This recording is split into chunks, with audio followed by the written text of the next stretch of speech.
तो दोस्तों, आपने पिछले वीडियो में देखा कैसे अफगानिस्तान में युद्ध समाप्त होने के बाद बड़ी संख्या में शरणार्थी पाकिस्तान में दाखिल हुए।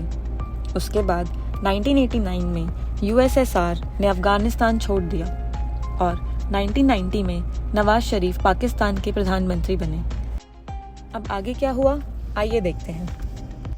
नवाज शरीफ ने पाकिस्तान में इस्लामीकरण को इसलिए आगे बढ़ाया क्योंकि उस वक्त इसकी ज़रूरत थी। उसके बाद शरिया कानून भी लागू कर दिया। 1993 में श्री कुरैशी के अंतिम प्रधानमंत्री के रूप में चुने जाने के बाद शरीफ ने प्रधानमंत्री के रूप में अपने पद से इस्तीफा दे दिया। श्री कुरैशी एक वित्तीय विशेषज्ञ थे जिन्होंने पाकिस्तान में अर्थव्यवस्था को सुधारने के लिए कदम उठाया। हालांकि संयुक्त राज्य अमेरिका अभी भी पाकिस्तान पर अपने परमाणु परीक्षण रोकने का दबाव बना रहा था, इसलिए शरीफ ने इस्तीफा देने का फैसला किया। इस बार अमेरिका का दबाव अलग था।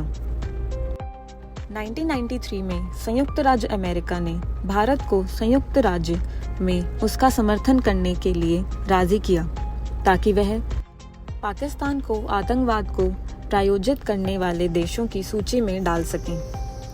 दूसरी ओर संयुक्त राज्य अमेरिका द्वारा पाकिस्तान को बताया गया कि पाकिस्तान में आतंकवाद और उग्रवाद की मात्रा को कम करने के लिए उसे भारत के साथ कश्मीर मुद्दे को हल करने की आवश्यकता है। हालांकि इस कार्रवाई ने पाकिस्तान में लोगों के कट्टरपंथ को बढ़ाया और वे कश्मीर को लेकर भारत के साथ कोई विवाद शुरू नहीं करना चाहते थे। कश्मीर का मुद्दा लगातार महत्व में बढ़ता जा रहा था और पाकिस्तान को इसे निपटाने के लिए अपनी आतंकवादी फीडिंग बढ़ानी पड़ी। फिर 1997 में आईएमएफ के विशेषज्ञों को पाकिस्तान को उसके आर्थिक संकट से उबारने में मदद करने के लिए आमंत्रित किया गया। इस दौरान बलूचिस्तान ने आज़ादी की मांग की क्योंकि पाकिस्तानी सरकार ने बलूचिस्तान में कभी विकास नहीं किया। सिंध और उत्तर पश्चिम सीमांत में जातीय संघर्ष बढ़ने लगा। एक ज़माने में मुस्लिम धर्म के कारण पाकिस्तान एक हुआ और मुसलमान खुद ही मुसलमानों को मारने लगे। 1998 में पाकिस्तान एक सफलतापूर्वक 5 परमाणु परीक्षण किए, इसलिए अब वे परमाणु शक्ति के लिए अमेरिका पर निर्भर नहीं थे। हालांकि इन परीक्षणों के बाद शिक्षा और आर्थिक विकास के लिए धन देना बंद हो गया और पाकिस्तान की आर्थिक स्थिति बहुत खराब हो गई। इसके कारण पाकिस्तानी लोगों ने विरोध किया क्योंकि उनके पास खाना खाने के लिए पर्याप्त भोजन नहीं था और सरकार बम बनाने में व्यस्त थी। इस बीच पाकिस्तानी सरकार ने इस्लामिक समूहों को और अधिक समर्थन देना शुरू कर दिया। 1998 में नवाज शरीफ ने परवेज़ को सेना का नया प्रमुख बनाया। हालांकि परवेज़ ने खुद 1999 में नवाज शरीफ की सरकार को अस्वीकार कर दिया, जिससे चौथी बार मार्शल लॉ लगाया गया। तब भारत के खिलाफ बड़े पैमाने पर युद्ध शुरू हो गया था। इसे कारगिल युद्ध के नाम से जाना जाता है।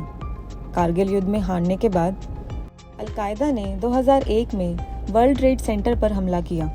पाकिस्तान हमेशा अफगानिस्तान में अपनी सरकार स्थापित करना चाहता था। यही वजह है कि यूएसएसआर के अफगानिस्तान छोड़ने के बाद भी उन्होंने तालिबान का समर्थन करना जारी रखा।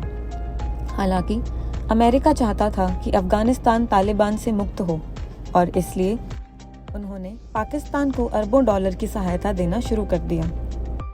सितंबर 2001 में संयुक्त राज्य अमेरिका ने अन्य समूहों के साथ काम करने के बाद अफगानिस्तान पर हमला करना शुरू किया।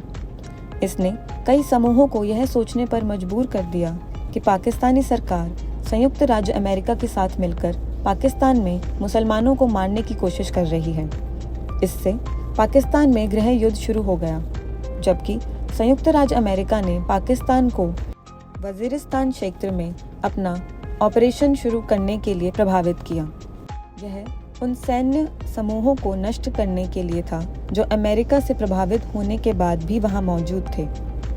उसके बाद पाकिस्तान में लोगों का गुस्सा बढ़ता गया और परवेज़ मुशर्रफ ने शुरू से ही गृह युद्ध को नहीं रोका।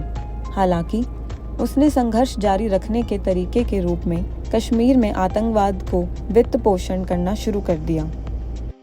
परवेज़ मुशर्रफ ने हमें बताया था कि ओसामा बिन लादेन पाकिस्तान का हीरो था, लेकिन तभी यूएस की कमांडो यूनिट ने उसे मारने के लिए एक ऑपरेशन की योजना बनाई। इस घटना के बाद अमेरिका का पाकिस्तान पर से भी भरोसा उठ गया और उसने पाकिस्तान को सहायता देना बंद कर दिया।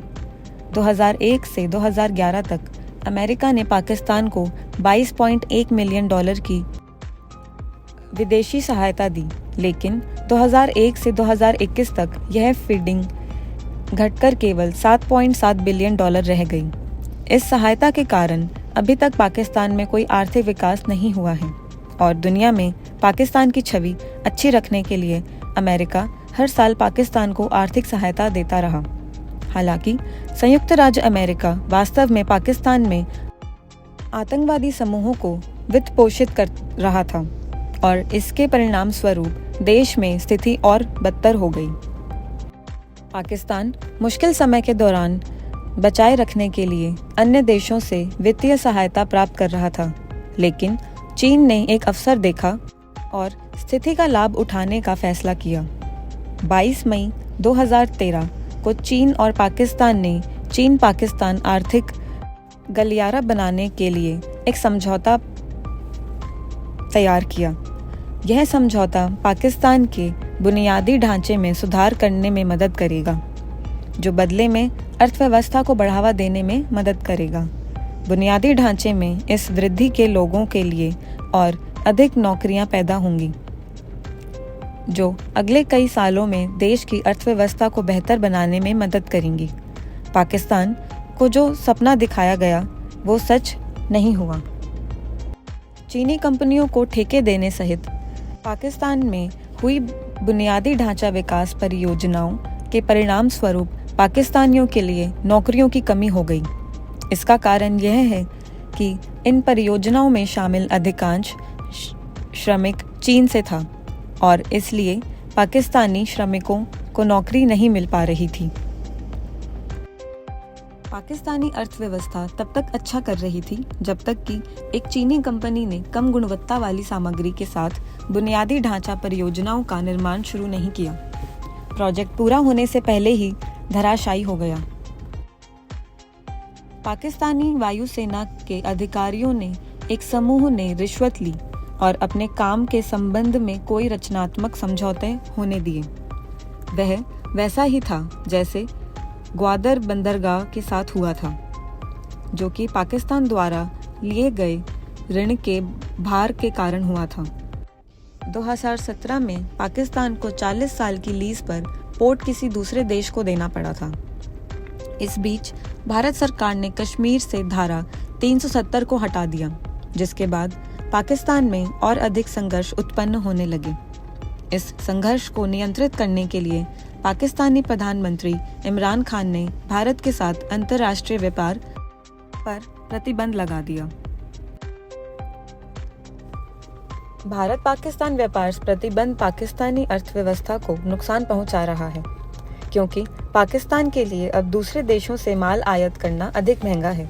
ऐसा इसलिए क्योंकि पाकिस्तान भारत से आसानी से माल आयात कर लेता था, लेकिन अब उसे वही उत्पाद दूसरे देशों से आयात करने पड़ेंगे। इससे पाकिस्तान को और पैसे खर्च करने पड़ेंगे और हो सकता है कि वह जल्द ही प्रतिबंध से उभर ना पाएं। 2020 में कोविड होता है। इसका मतलब कि पाकिस्तान की स्थिति और खराब हो जाती है। अगस्त 2021 में संयुक्त राज्य अमेरिका ने अफगानिस्तान से अपने सभी सैनिकों को हटा दिया। इसके बाद उनके लिए पाकिस्तान की अहमियत खत्म हो जाती है। अब आर्थिक मदद खत्म, मतलब भू राजनीतिक मदद भी खत्म।